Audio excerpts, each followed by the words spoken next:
Wu Xiang was called by his master. He answered. Wu Xiang's master asked him what the most important quality of a martial artist is.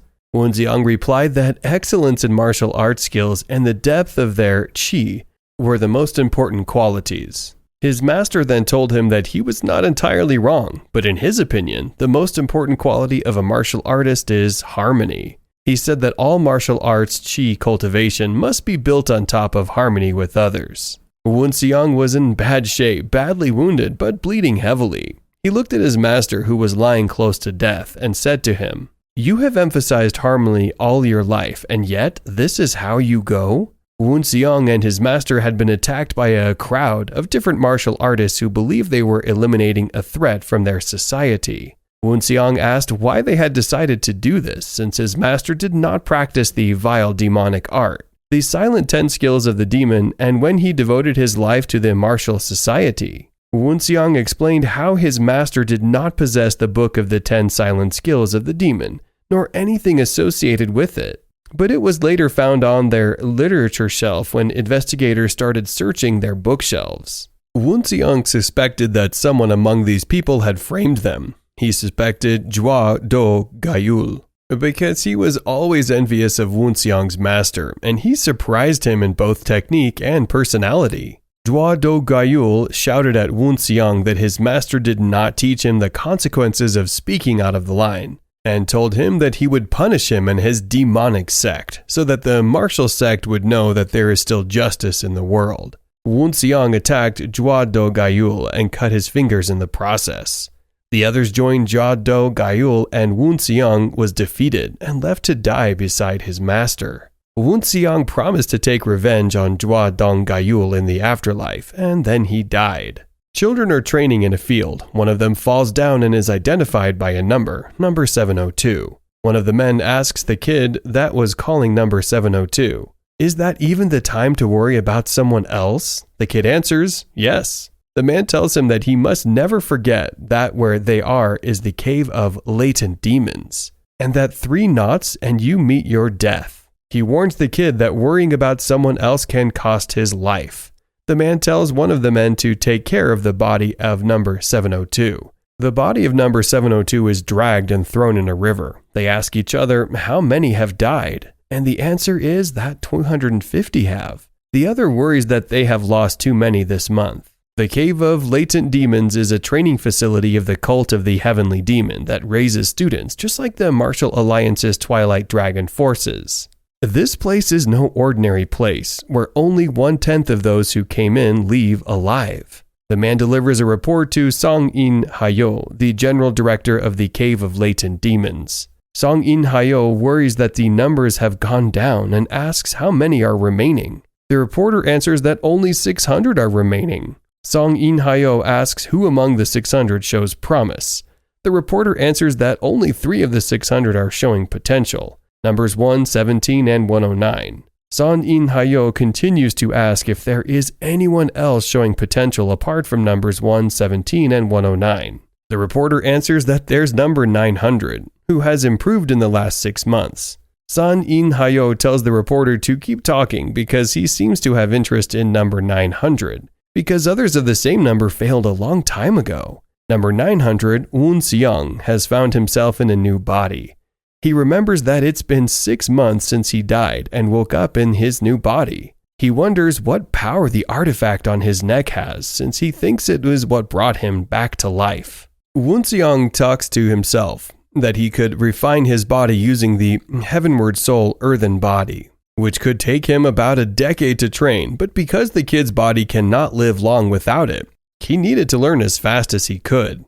Wu Xiang says he has accumulated about 3 years' worth of qi within him, and he just needs to revive at the cult of the Heavenly Demon. He remembers a conversation he once had with his master, who told him that not all demonic are evil. They rather simply live life with different experiences. He proceeded to say thanks to those experiences because there are also existed heroes amidst demonic. Wu Xiang thinks it's ironic that he has become embroiled among them, although his intention is not to become a hero. Song In Hayo thinks that number 900 has become a different person after ingesting poison. He wonders how that has turned out that way, because in most cases it doesn't last half a year when it happens to someone else. He asks if maybe number 900 is still going through a transformation. The reporter tells San In Hayo that even though number 900 has changed, he's nothing compared to numbers 117 and 109. San In Hayo orders the reporter to keep an eye on number 900 and keep observing him, since he's still growing at a rate. San In Hayo tells the reporter to tell all the instructors of the cave that the cave of latent demons will begin its true program. San In Hayo speaks within himself that the cave's training up to now has just been to condition the students' physical bodies for mastering new martial arts and to adapt to poison. Wen Xiang is in his room meditating and says that there is a change again. All students are called to assemble. One of the instructors welcomes them at an assembly and tells them that they will increase the intensity of their training the same day. He shows them some metal bracelets that weigh 7.5 kilograms each, and tells them that they will be living with the bracelets on their arms and legs, 4 bracelets each person. The cave's instructor gives 4 bracelets to each student and tells them to climb a mountain and retrieve a flag within a time of 4 hours. The instructor tells the students that those who fail to retrieve the flag by that given time will receive breakfast. After putting the bracelets on, Wen Xiang complains within himself that he's not used to the bracelets. The students set off for the race and start climbing the mountain to retrieve the flags. Some students hold back and hide in the trees, waiting for exhausted children on their way back to snatch the flags from them. Wen Xiang says climbing the mountain will be painful. Wen Xiang made it to the flags and is totally exhausted. He complains that he will probably die after carrying a total of 30 kilograms of metal with him, climbing the mountain. He's welcomed by a voice that asks him if he is all right and tells him he looks tired. Looking up, he sees it is number 17. Number 17 says she will be going first. Wen Xiang tells himself he would have to try harder. Wen Xiang grabs his flag and tells himself he will need to breathe a little and then gets going before his body cools down. Wen Xiang realizes there are only 30 flags left when there are about over 100 kids in the second group. He thinks to himself that probably the kids will start fighting each other when they realize there's only a few flags left. He makes his way down the mountain. On his way back, Wen Xiang meets a big kid who is over his size, telling him to put down the flag and walk away. Wen Xiang tells him he's an idiot because he let the higher-ranked kids go and waited for the low-ranked kids to hijack their flag. Wen Xiang is threatened by this big kid whose number is 185. Wen Xiang attacks number 185 with his flag and injures him. Number 185 apologizes and Wen Xiang lets him go and makes his way to the instructor. He receives breakfast. Number 185 seems to be angry at Wen Xiang. The instructor tells the kids that from now on they will start learning martial arts. The students start making noise, asking questions like, will they become martial artists? The instructor, angered, shouts along with his powers, telling the students to be silent. Wen Xiang, after seeing the instructor's reaction along with his power, concludes that the instructor is a first-rate.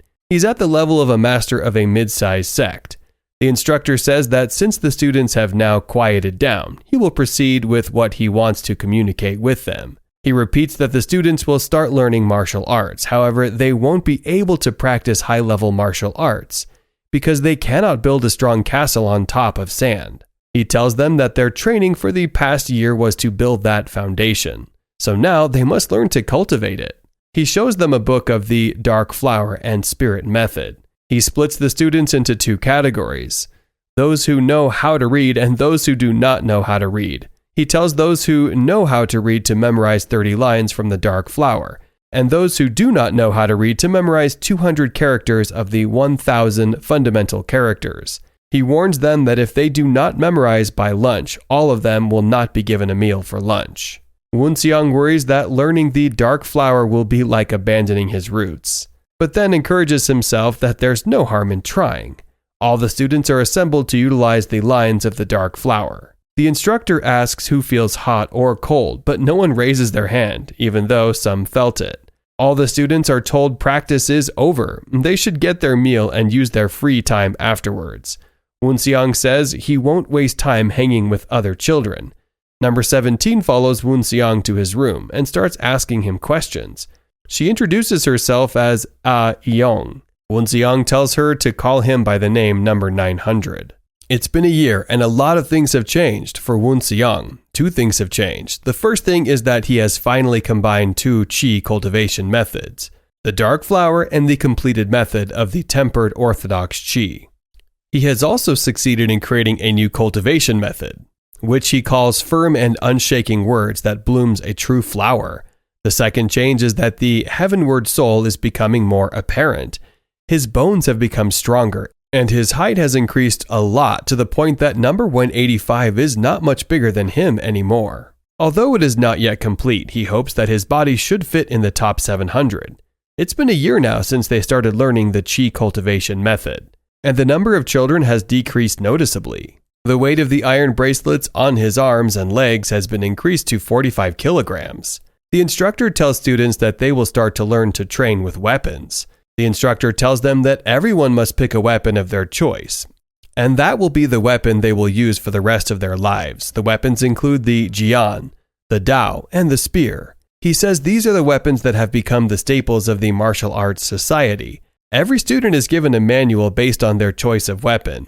Son In Hayo says number 900 has indeed changed after receiving feedback from his reporter. The reporter says for number 900 it won't be hard to pass the gate of life and death, based on the improvements he's made. Son In Hayo says it's not easy to bring out demonic soldiers through children that are 15 years old, but since that's the reason they are there, he will make sure he even produces great demons, because that is the goal of the Cave of Latent Demons. He says they will need to provide medicines to those who survive the gate of life and death. After half a year later, Woonseong has finally completed the Tempered True Blossom. The instructor tells the students that he has seen that all of them have improved their skills.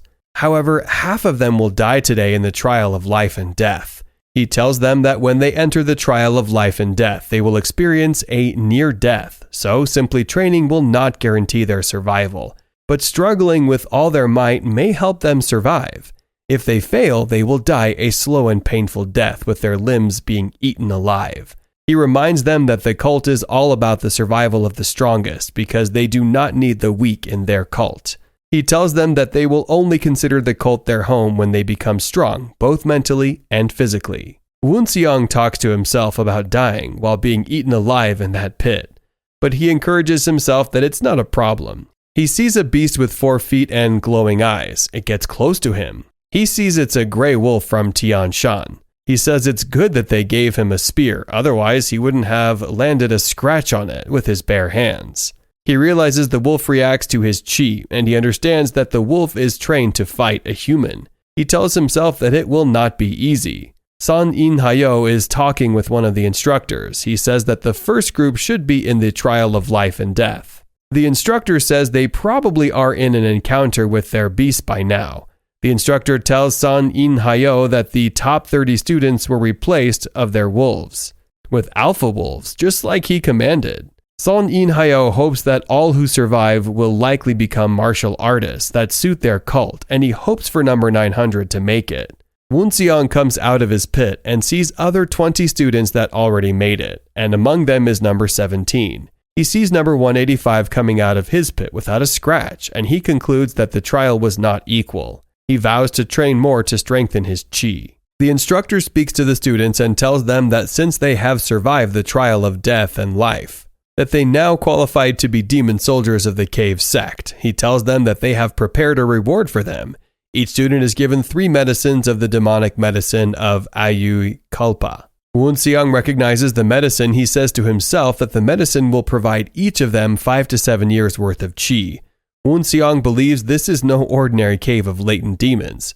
He speaks to himself that he does not know what the cave is planning, but he will use them to become stronger, and that's because the Ayukalpa medicine is no exception. All the students absorb the medicine. Number 17 asks Woonseong how the experience was with the medicine. Woonseong ignores her. The instructor notices that the students have finished adjusting their qi. He congratulates the students for becoming level soldiers. He tells them the leader had prepared another reward for them. The instructor tells them that starting on this very moment, they will be learning martial arts earnestly. He assures them that those martial arts will be acknowledged as the best of the best in the world. He takes them to the divine vault of demonic sea. The students ask each other, what place is this? The instructor assures them that the place no one is allowed to be alive near this place, and tells them to be thankful to their benevolent leader. Woonseong wonders why the cave is letting mere soldiers near the divine vault of demonic sea, giving them chi medicine and teaching them the best martial arts. He wonders if the cult is actually preparing for a war. The instructor tells them that they are allowed only once in the divine vault of demonic sea, and that day only. The students are allowed to bring one book from the divine vault of demonic sea. He urges them to make a good choice. Son In-hayo orders his reporter to keep watch on the chosen ones. Woonseong comes across a book that catches his attention. Woonseong speaks to himself that he had a very productive day. He was able to skim through 30 manuals, and although he wasn't able to remember all of the manuals, he understands the essential meanings of them. He thinks it is even better that way. He starts mentioning that the bottom line is harmony. The basis of the orthodoxical martial arts is not to disturb the chi, maintaining it in harmony and finding the balance of the body and the soul within it. On the other hand, demonic martial arts gain power through the explosiveness of destroying harmony, which in the end makes it an unstable power. Woonseong thinks that the basics are the same, and he never thought that he would find the book, The Art of Six Seals and Destruction. The Art of Six Seals and Destruction is a martial art made by a person who was both an apprentice of the Spear Master sect and a part of the demonic cult. Woonseong says he's lucky to have found the book because according to facts, the Art of Six Seals and Destruction is an art that cannot exist. Woonseong believes there must have been something going on between the Spear Master sect, the cult of the Heavenly Demon, and the Master of the Art of Six Seals and Destruction, because he had never heard that there were records of the Art of Six Seals and Destruction in the demonic cult. Woonseong tells himself that all that he does not matter anymore because now the secret text is in his hands. He tells himself that it will be the blade that pierces Jua Do Gayu's heart. He also warns himself not to get too excited, but wait until the resentment becomes deeper, and then he can avenge his master, no matter how long it takes. Woonseong keeps meditating and reading the book. He pursues the art of combining two different martial arts from the same root, and he says they are different, like water and oil, but worth giving a try. 3 years have passed and the students have grown, reaching adulthood. Their bodies have also changed, one after the other. However, unlike ordinary children of the same age as them, these children of the cave of the latent demons have all concealed a ferocious aura like beasts. The changes in these students are not only physical ones. Some children grew closer to each other. Some were lonely as usual. Unlike Woonseong, some students talk among themselves, gossiping about Woonseong. One of them asks if number 900 isn't a douchebag, and one of them agrees that number 900 is indeed a douchebag. One of the kids complains to his friends that number 900 humiliated him one time, and he wants to pay him back so badly. One of them shouts at Woonseong, telling him that training alone won't get him far. Woonseong tells him that he's not who he used to be. He tells them that maybe for them, they will just have to stick to moving together as a group. This pisses them off, and he tells his friends that they can beat up Woonseong's ass if there were a couple of them. The students are called for assembly. Woonseong wonders what it could be since they haven't had any assembly for the past whole year. Woonseong tells himself that thinking that will get him nowhere, but getting there will since the instructor will address them. Number 185 is still mad at Woonseong, and this amazes Woonseong because number 185's persistence is serious. Woonseong worries more about number 17 because she's always troubling him. Number 17 tells Woonseong that she was only checking on him. The instructor shows up and tells them to keep quiet, and he addresses them that they can now take off their bracelets. He tells them that their second trial of life and death will start soon, and they should prepare and report it if they need anything from them, and it shall be prepared for them. Woonseong meets the instructor and tells him he needs something. The instructor tells Woonseong that what he is about to ask should be something he has thought about carefully. Woonseong replies that he has indeed considered it carefully. Number 185 and his crew are discussing how Woonseong has treated them. One of the crew members asks number 185, who is their leader, if he does not hate number 900. They suggest teaching him a lesson, but number 185 does not seem to like the idea. His crew members tell him that if he does not join them, they will go with 5 of them to deal with Woon Seong. Number 185 tells them that he will stay out of it and will let them take care of it. Woon Seong is in his room resting when number 185's crew members arrive and open the door to his room. Woon Seong tells them he made it very clear that he will not give them a second chance. He reminds them that there is no second time. They charge against him, and Woon Seong kills one of them straight away. Number 185 hears his crew screaming and wonders if number 900 has the strength to take down all 5 of them. He sees number 900 coming out unharmed and wonders what will happen next. Number 900 reminds number 185 of what he said would happen next time he messed up. No second chances. Number 185 and Woon Seong fight, and number 185 is killed in the process. Woon Seong leaves the body of number 185 dead on the spot. Number 17 sees number 185 dead and wonders what is wrong with number 900.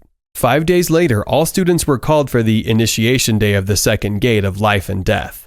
The instructor told all trainees to come and receive the items they had requested. He instructed them to get ready and start moving after they had checked to make sure they had received everything they had asked for. The instructor asked Woon Seong if he had received the items he had requested, and Woon Seong told him that he had received everything he asked for. The instructor spoke to himself, thinking that Woon Seong was an interesting boy.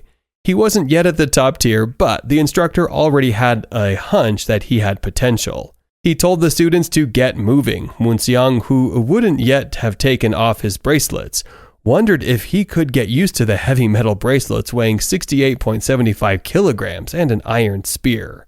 He believed he could get stronger if he could. He said to himself that he would first complete his mind and body, then harmonize the two. And by the time the closing training ended, his skyward soul, earth, and body would be pretty much complete. Upon arriving at the entrance of the place where the closing training was to take place, Woon Seong realized that the inner cave that the instructors had always guarded was the passage to the closing passage. He spoke to himself, thinking that the cave was deeper than he had thought. The instructor told the students that starting on that day, they would commence their trainings in that place.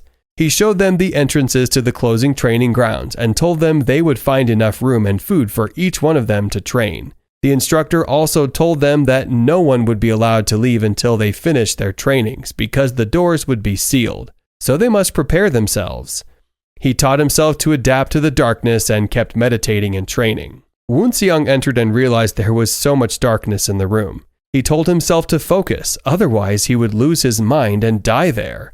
There were times when Woon Seong felt tired, but he encouraged himself to keep going. For 4 years, he kept training and his body grew stronger. Woon Seong tells himself that this should be the first time he eats food coming from the wooden door. It has been 4 good years of close training, and he asks himself if this marks the end of the gate of life and death, or if there is more to come. He sees a door opening from the opposite of the one he came in, and he tells himself that maybe his guess that it was over was wrong. He admits that his training with the metal bracelets and an iron spear, all weighing a total of 68.75 kilograms, turned out pretty well. But his worry is that he didn't get to finish combining his martial arts.